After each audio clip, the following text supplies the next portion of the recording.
The late autumn air was crisp, and the city was buzzing with the restless rhythm of people racing home after long workdays. Expensive cars lined the streets, engines humming, horns occasionally blaring. In the midst of all that noise, Michael Harrington, one of the country's most powerful CEOs, slid into the back seat of his sleek black sedan. His mind was already drowning in numbers, deals, and deadlines. Truth, he had just closed another multi-million-dollar acquisition, and on paper his life looked perfect. To everyone else, he was the man who had it all: wealth, power, respect. Yet, beneath the sharp suit and practiced smile, Michael carried a silence that even money could never fill.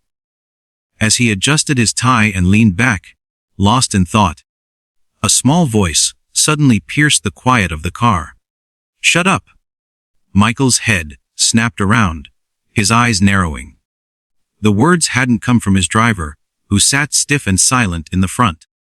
They came from the tiny figure sitting beside him. A little black girl, maybe 6 or 7 years old, with pigtails tied in pink ribbons, and a stubborn fire in her eyes. "Excuse me." Michael's voice carried the weight of authority, the same tone that made boardrooms fall silent. The girl glared at him, unafraid. "I said shut up." For a moment, he was stunned. No one had ever spoken to him like that. Not employees, not partners, not even reporters who tried to challenge him. His first instinct was irritation, even anger. But then, something in the girl's trembling lips and clenched fist stopped him. She wasn't being rude for the sake of it. There was fear behind her words. Michael softened his tone. "Why would you say that to me?" Her little chest rose and fell quickly. "Because my baby brother's sleeping. And every time you people talk too loud, he cries. Mama says he needs rest to get better. So just shut up, please." Michael froze. For the first time in years, the air left his lungs heavy and unfamiliar. He looked down and noticed what he hadn't before: a small bundle wrapped in a faded blue blanket, lying across the girl's lap. A baby. His cheeks were pale, his breathing shallow, his tiny body so fragile it seemed the smallest noise could break him. "Where's your mother?" Michael asked gently. The girl swallowed hard. "She's at the hospital with my other brother. He's real sick. The nurse said she couldn't bring us both. So she told me to wait here in the car while she talked to the doctor." Michael turned toward his driver with a silent question. The driver's eyes flicked nervously in the rearview mirror. "Truth, sir, the woman begged me. Said she had no choice. She saw me parked outside the ER entrance and asked if her daughter could stay in the car where it's warm. I didn't think. You did the right thing." Michael interrupted, though his own voice was unsteady. He turned back to the girl. Her small arms tightened protectively around the baby, true as if the world itself was a threat. "What's your name?" he asked. "Amira," she whispered. "And this is Elijah. He's only 2 months old. Mama says he's a fighter." Something cracked open inside Michael then. Memories he had long buried flooded back, memories of a different hospital room, years ago, when he was barely 12. He remembered his own mother, tired and worn from working double shifts, begging doctors to save his younger brother, who never came home. He remembered sitting alone in waiting rooms, clutching at hope that slipped away. The silence in the car grew thick, but this time, it wasn't uncomfortable. It was heavy with truth. Michael leaned forward, his voice barely above a whisper. "Amira, you don't need to tell me to shut up anymore. I'll stay quiet so Elijah can rest." Her small eyes studied him, suspicious at first, then softening with relief. She rested her head against the window, still cradling her brother, as if even sleep couldn't make her let go. Minutes passed, maybe hours. It was hard to tell. When the mother returned, her face drawn with exhaustion and worry. She froze the moment she saw who was sitting in the back of the car with her children.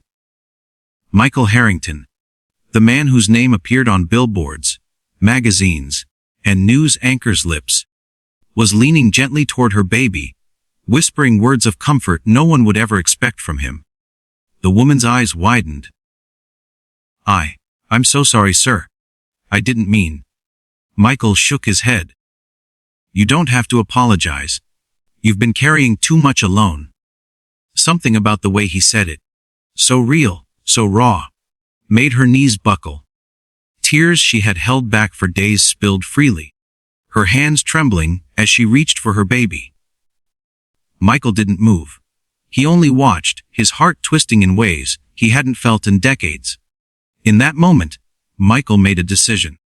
Without thinking of press headlines or corporate schedules, he reached into his pocket and pulled out a sleek black card.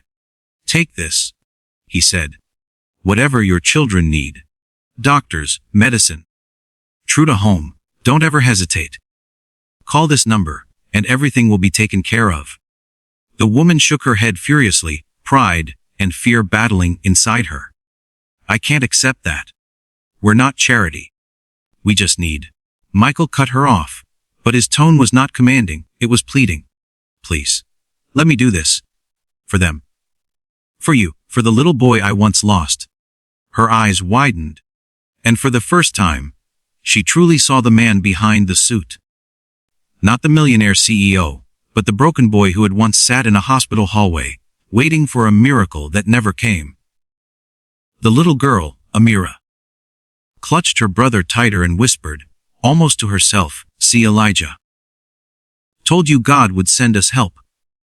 Michael's throat burned as he turned away, blinking back tears he never allowed himself to show.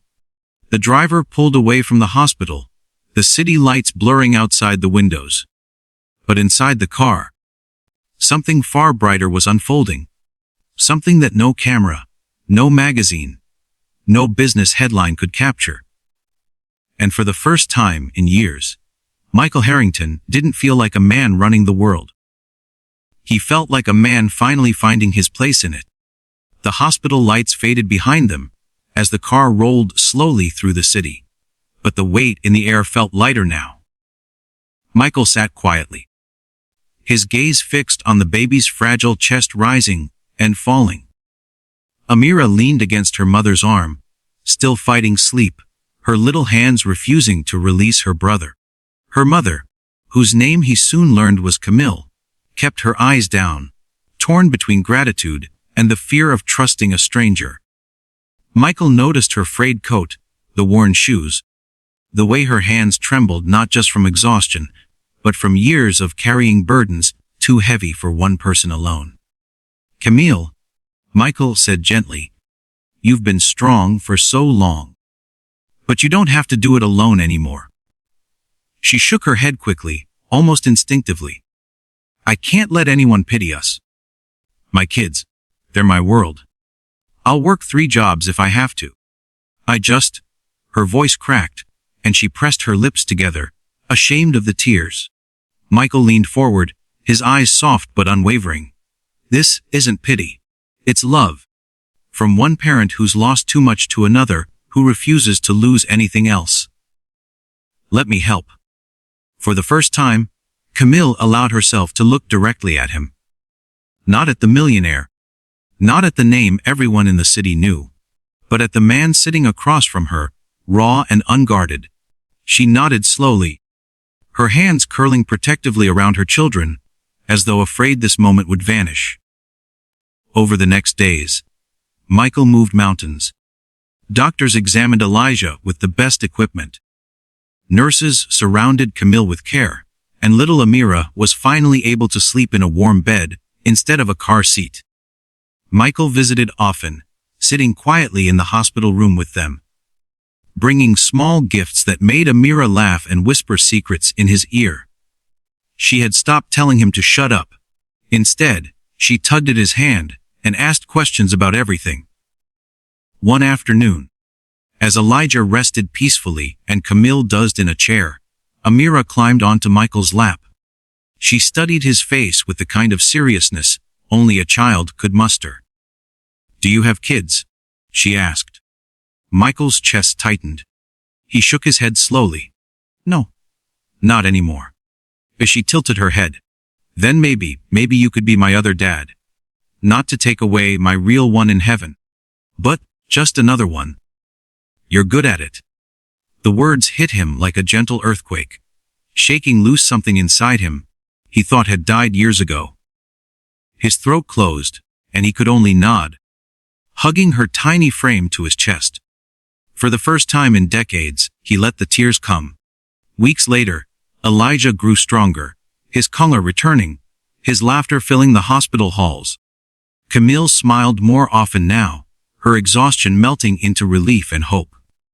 And through it all, Michael stayed. Not as the CEO in a tailored suit, but as a man who had rediscovered the meaning of family. On the day Elijah was finally discharged, Michael stood with them outside the hospital, the sun warming the chilly afternoon. Camille reached for a hand, her voice unsteady. I don't know how to thank you. Michael shook his head, smiling faintly. You already have. You gave me back something I thought I'd never feel again. Amira grinned, tugging at his sleeve. Come on, Dad. We're all hungry. The word, Dad, slipped from her mouth so naturally, so confidently, that Camille's eyes widened. She started to correct her, but Michael held up his hand. His heart swelled, his eyes wet, but his smile steady. All right, sweetheart, he said softly. Let's get some food. The car door opened, and for the first time in years, Michael Harrington didn't step into it as a CEO rushing to another meeting. He stepped in as a man with a family by his side, laughter in the air, and a second chance at love he never thought he'd have. Truth, and as the city stretched out before them, alive with noise and light, Michael finally felt something money had never been able to buy home.